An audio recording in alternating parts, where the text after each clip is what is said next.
स्वागत है हमारे इस YouTube चैनल में। दोस्तों आज के इस वीडियो में हम एक्सरसाइज 2.5 के क्वेश्चन नंबर 9 से उनके आंसर्स को देखने वाले हैं। इससे पहले के वीडियोस को अगर आपने नहीं देखा है तो उनका लिंक मैं डिस्क्रिप्शन में डालूंगा, आप देख लेंगे। तो चलिए स्टार्ट करते हैं आज का हमारा वीडियो।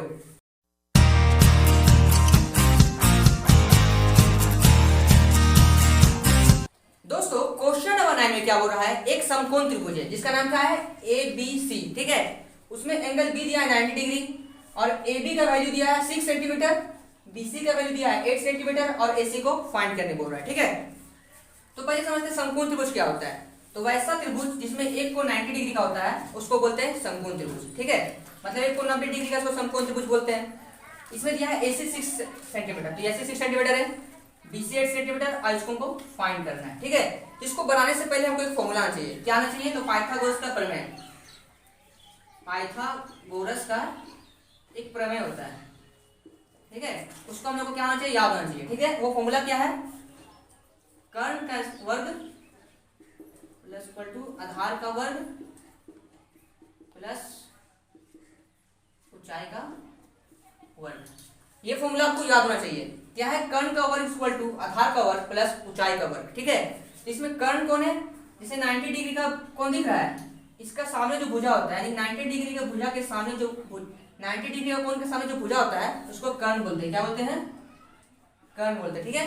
फिर नीचे जो ये भुजा है इसको बोलते हैं आधार। क्या बोलते हैं? आधार बोलते हैं। और इसको बोलते हैं ऊंचाई बोलते हैं, ठीक है। ये आपको याद होना चाहिए, ठीक है। इस फॉर्मूला को पहले याद कर लीजिएगा, उसके बाद आगे बढ़ेगा, ठीक है। तो 90 डिग्री के सामने वाली भुजा जो बड़ी भुजा होती है उसको बोलते हैं कर्ण, नीचे वाली भुजा को आधार और इसको बोलते हैं ऊंचाई, ठीक है। इसी के बाद बनेगा यहाँ पे पहले कर्ण। यहाँ पे कर्ण किस भुजा का नाम है? तो AC का नाम है, ठीक है। यानी कर्ण कौन है? ये है, इस भुजा का नाम है AC। तो हम यहाँ लिखेंगे कर्ण के नीचे AC, ठीक है। और ऊपर वर्ग है तो वर्ग लगा देंगे इक्वल टू का साइन, ठीक है। उसका आधार, आधार इसका नाम है, आधार का नाम क्या है? BC। तो हम ब्रैकेट में लिखेंगे BC और वर्ग का चिन्ह देंगे, ठीक है। प्लस ऊंचाई क्या है? ये है। ऊंचाई का क्या नाम है? A और B।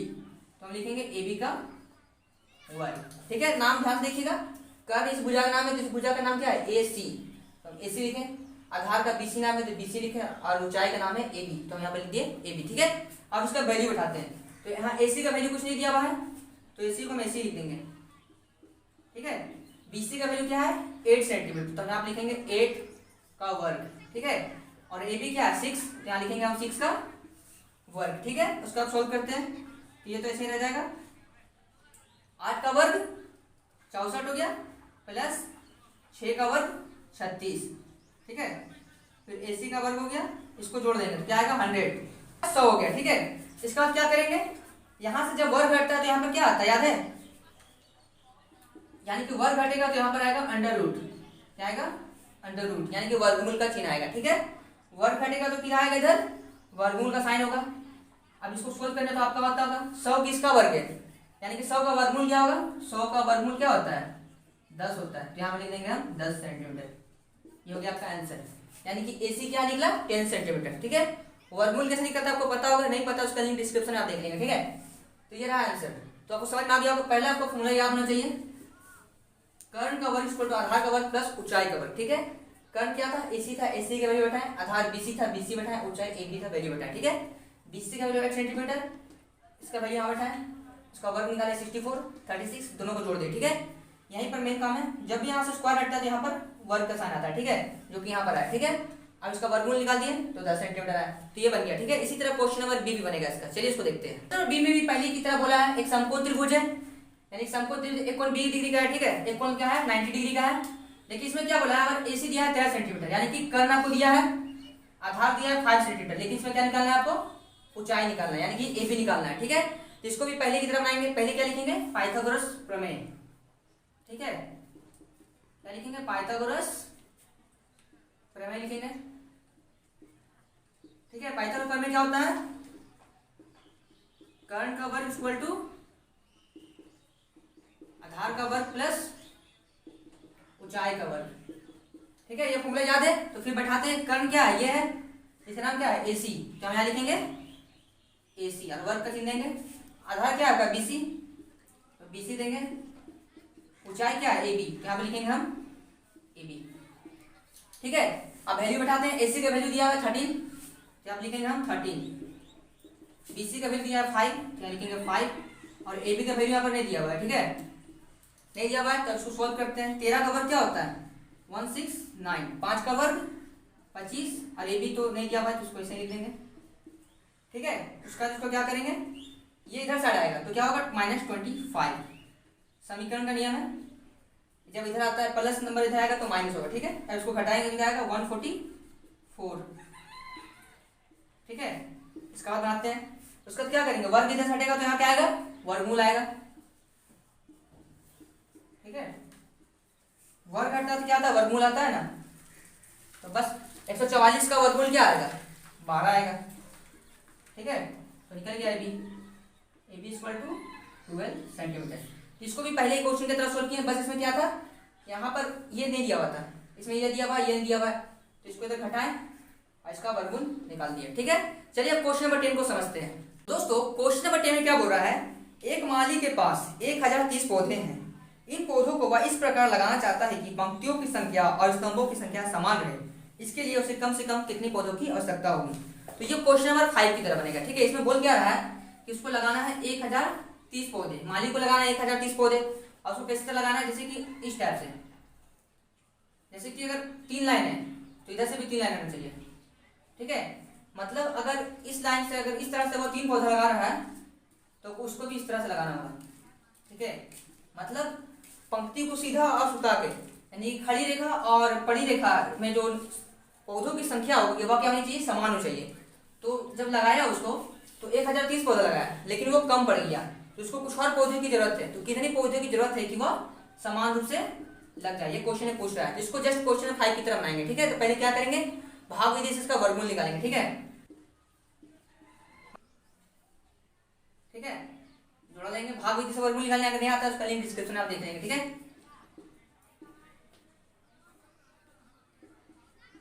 ठीक है, उसका क्या करेंगे यहाँ पर 2 लेते हैं,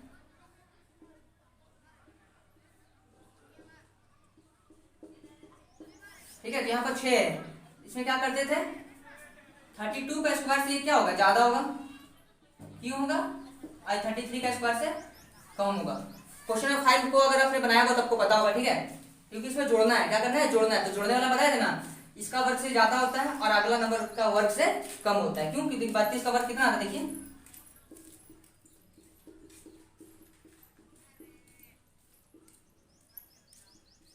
1024 है ना, तो 1024 से क्या है कम है, यानी कि 1024 से क्या है 1030 कम है, और देखिएगा 33 का वर्ग से क्या होगा ज्यादा होगा, मतलब 33 का वर्ग इससे ज्यादा होगा, ठीक है 1089, ठीक है।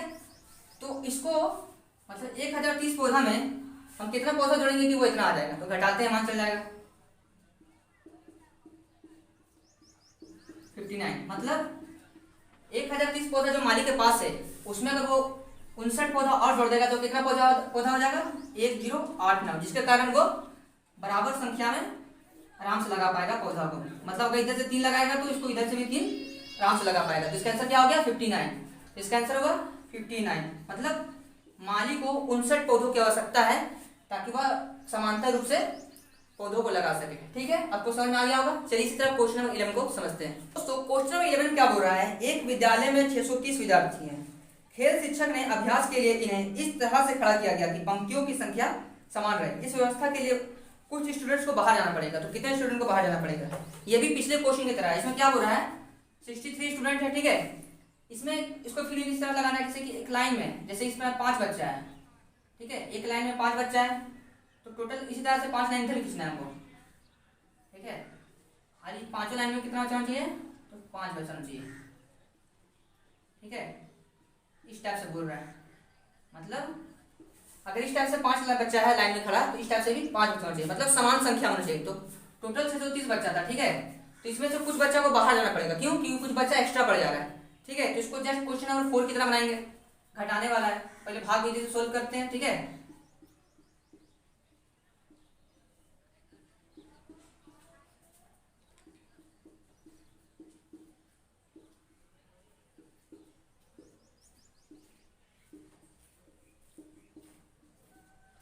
ठीक है, तो इसमें क्या करते थे घटाने वाला में इस नंबर को इससे हम लोग घटाते थे, याद है ना, घटाएंगे तो कितना आएगा 625, ठीक है।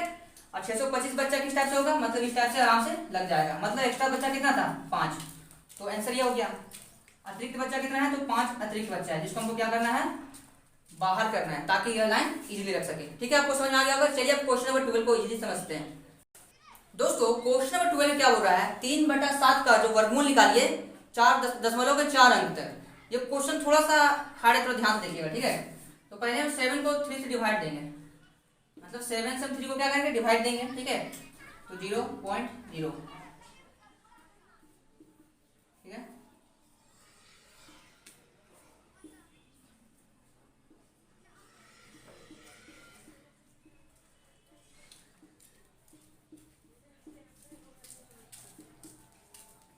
ठीक है दोस्तों, उसको जब काटिएगा तो पूरा नहीं कटेगा, ठीक है। इस तरह कटते जाएगा लेकिन पूरा नहीं कटेगा, ठीक है। तो हमको दशमलव के 4 अंक तक ऐसा निकालने पड़ा था ना, तो हमें यहाँ पर 4 का दुगना 8 होता है, लेकिन हम 10 अंक तक जाएंगे, ठीक है। इस पॉइंट का आगे 10 अंक तक डिवाइड देते हैं, तो 3, 6, 3, 9 और 18, इसको आप छोड़ सकते हैं, ठीक है। तो दशमलव के 10 अंक तक हम जाएंगे, मतलब 4 अंक बोला है तो 4 का दुगना करेंगे तो 8 आएगा, लेकिन हम 10 तक ब्रेकअप लेके चलते हैं, ठीक है। तो दशमलव के 10 अंक तक काटिएगा, उसके बाद छोड़ दीजिएगा, क्योंकि पूरा आंसर नहीं कटेगा, ठीक है। ये जो नंबर है ना इतना बड़ा, इसका हम लोग क्या निकालेंगे, वर्गमूल निकालेंगे, ठीक है। चलिए वर्गमूल निकालते हैं, पहले इसको लिख लेते हैं। अब इसका हम लोग भाग विधि से वर्गमूल निकालेंगे, ठीक है। तो दोस्तों इसको इस तरह से सॉल्व करेंगे, ठीक है। स्टेप बाय स्टेप देखते हैं। पहला यहाँ पर 0 था, तो 0 के टेबल से काट दिया, ठीक है।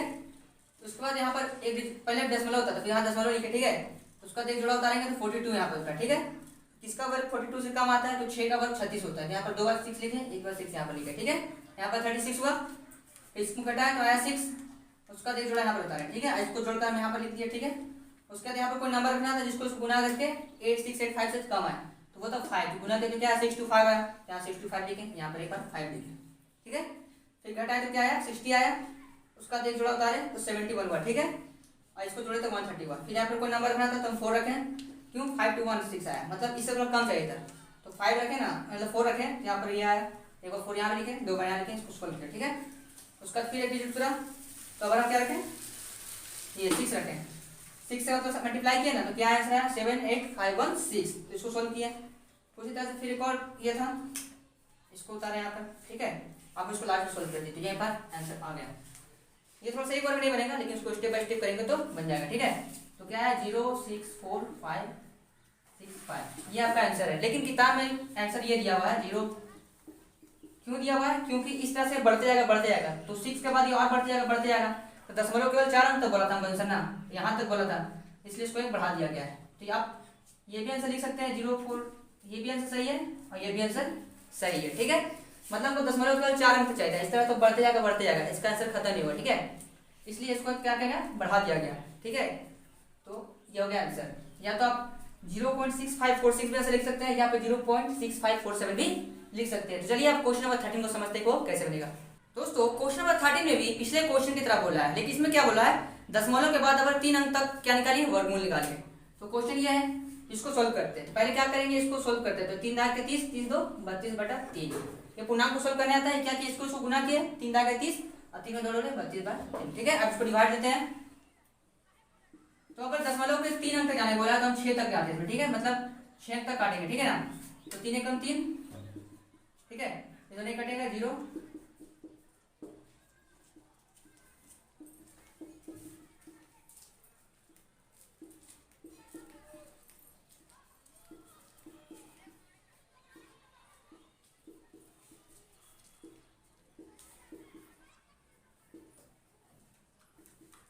इसी तरह कटेगा नहीं, ठीक है ना। दशमलव हमको 3 अंक का बोला था, तो हम 6 अंक का निकालें, मतलब 6 अंक को क्या किया, काट दिए। अब इसका क्या निकालेंगे, वर्गमूल निकालेंगे, ठीक है। तो इसका वर्गमूल निकालते हैं। तो वर्गमूल निकालने के क्या करते हैं, भाग विधि यूज करते हैं। चलिए भाग विधि इसको सोल्व करते हैं, इसका आंसर आ जाएगा, ठीक है। तो दोस्तों क्वेश्चन नंबर 3 को इस तरह से भाग देंगे, ठीक है। पहले क्या किया, सबका जोड़ा लिए, 10 3 का वर्ग से कट गया 9, ठीक है। दशमलव यहाँ पर उतर गया, तो एक जोड़ा उतरा था, 166 से कम क्या था, 124 था 2 के टेबल में, ठीक है। इसको सोल्व किया, फिर एक जोड़ा उतरा, 6 के टेबल से कटा। इसी तरह करते करते 3.265 आंसर है। क्या है 3.265, क्यों, क्योंकि दशमलव के 3 अंक तक बढ़ाते जाने के लिए। ये हो गया आपका आंसर। लेकिन किताब में फिर से पहले की तरह क्या दिया है, 3.266। एक इसको इसलिए बढ़ा दिया है क्योंकि ये क्वेश्चन चलते जाएगा खत्म नहीं होगा। तो बाहर अगर इस तरह से नंबर बढ़ते जाता है ना तो इसको क्या कर दिया जाता है, बढ़ा दिया जाता है। इसलिए यहाँ पर 3.266 होता है। तो आप दोनों में से कोई भी आंसर लिख सकते हैं, ठीक है। तो मेरा आंसर आया 265, लेकिन किताब में दिया है उसको 6 दिया, तो आप दोनों में से जो भी लिखना लिख सकते हैं। लेकिन उसको लिखने के लिए आपको एक कदम और बढ़ाना पड़ेगा, मतलब 266 और लगाना पड़ेगा। आप इसको सोल्व करिएगा तो आपका आंसर आ जाएगा। ऐसा भी आंसर सही है, ठीक है। चलिए अब क्वेश्चन नंबर 14 को समझते हैं, ठीक है। तो दोस्तों क्वेश्चन नंबर 14 में क्या बोल रहा है, नंबर 3 का 3 अंक तक 3 अंक दशमलव तक वर्गमूल निकालें, ठीक है। तो फिर क्या करेंगे, 3 लिखेंगे, दशमलव देंगे, 3 अंक बोला तो 6 लिखेंगे, 6 0 1 2 3 4 5 और 6, ठीक है। अब क्या निकालते हैं, वर्गमूल निकालते हैं। तो वर्गमूल निकालने के लिए जोड़ा बनाएंगे, ठीक है। इसको सोल्व करेंगे, चलिए सोल्व करते हैं। तो दोस्तों इसको भाग विधि से सोल्व कर दिया, ठीक है। तो पहला ए 3 था, तो किसका वर्ग 3 या 3 से कम होता है, 1 का वर्ग 1 होता है, क्या 1 लिखे, ठीक है। फिर दशमलव को था, दशमलव दिया, एक जुड़ा उतारे, ठीक है। 1 1 2 हो गया। फिर 7 का टेबल से काट दिया इसको, 189। फिर उतरा 1029 किससे काटे, 3 का टेबल से काटे, ठीक है। और फिर 2 का टेबल से पूरा कट गया यहाँ पे, ठीक है। तो इसी तरह इसको काटना है नॉर्मल, आपको तो काटने आता है। इसका आंसर देखिए यहाँ पर, अगर आपको नोट करना है तो, ठीक है। तो इसका आंसर क्या हो गया 1.732, क्योंकि दशमलव के 3 अंक के बाद तक पूछा था, इसलिए। तो ये अब इसका आंसर, ठीक है। चलिए अब क्वेश्चन नंबर 15 को समझते हैं। आज इसको कॉपी करना है तो कर लीजिए, ठीक है। चलिए क्वेश्चन नंबर 15 को समझते हैं। दोस्तों क्वेश्चन 15 क्या बोल रहा है, √16384 का वर्गमूल निकालना है। क्या करना है, वर्गमूल निकालना है। IC3 का जैसे इसका निकलेगा आंसर, उसी आंसर को उपयोग करके इस दोनों को सोल्व करना है और इसका आंसर निकालना है। क्यों, ये सेम है दोनों, लेकिन यहाँ पर दशमलव का केवल अंतर है। तो इसको पहले सोल्व करेंगे, फिर उसका जिसको सोल्व करेंगे। चलिए इसको सोल्व करते हैं।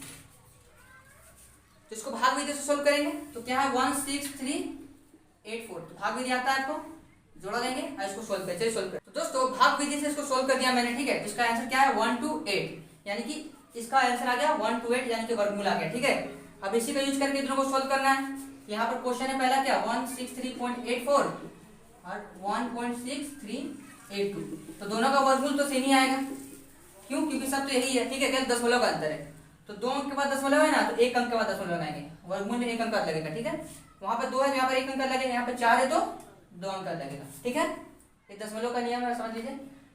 2 का जोड़ा होता है ना, 2 का जोड़ा 1 लेते हैं, उसी तरह से अंदर दशमलव 2 अंक के बाद है, तो जब वर्गमूल सोल्व होगा तो 1 अंक के बाद दशमलव आएगा, ठीक है।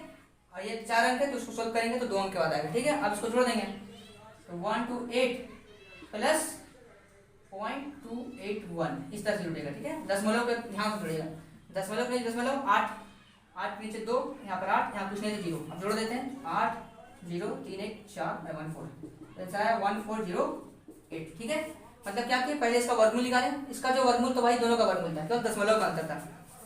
2 अंक के बाद दशमलव का 1 अंक लगाएंगे, 4 अंक था तो 2 अंक लगाएंगे, इसको जोड़ देंगे। दशमलव का जोड़ इस टाइप से होता है, दशमलव को पहले ऊपर लिख लेते हैं, दशमलव में दशमलव के 28 1 जोड़े तो 140.8। तो दोस्तों एक्सरसाइज 2.5 का मुझे उम्मीद है कि आपको आंसर समझ में आया होगा। तो दोस्तों आपको केवल वीडियो को देखना नहीं है, बल्कि वीडियो को जो क्वेश्चन है उनको प्रैक्टिस करना है, उनको नोट करना है और बार बार प्रैक्टिस करते रहना है। अगर आपको कोई डाउट है तो आप कमेंट बॉक्स में पूछ सकते हैं। तो दोस्तों आज की इस वीडियो में हमने एक्सरसाइज 2.5 का पूरा आंसर देख लिया है और हमने इस पूरे प्लेलिस्ट में लेसन 2 का वर्ग और वर्गमूल क्या होता है, एक्सरसाइज 2.1, 2.2, 2.3, 2.4 और 2.5 का सारा क्वेश्चन का आंसर करा दिया है। अगर आपने उन वीडियोस को नहीं देखा है तो उसका लिंक मैं डिस्क्रिप्शन में डाल दूंगा, ठीक है। आप देख लेंगे। ये प्लेलिस्ट कंप्लीट हुआ। आप अगले किस लेसन पर चाहते हैं कि मैं उस पर वीडियो बनाऊं, उस पर पूरा प्लेलिस्ट बनाऊं, आप कमेंट बॉक्स में जरूर लिखेंगे। अगर वीडियो अच्छा लगा तो लाइक करें, चैनल में पहली बार है तो सब्सक्राइब करें और बेल आइकन को दबाना ना भूलें। और दोस्तों अपने दोस्तों से शेयर जरूर करें ताकि वो भी क्लास 8 के वर्ग और वर्गमूल चैप्टर को पढ़ सकें। तब तक के लिए थैंक्स फॉर वॉचिंग वीडियो।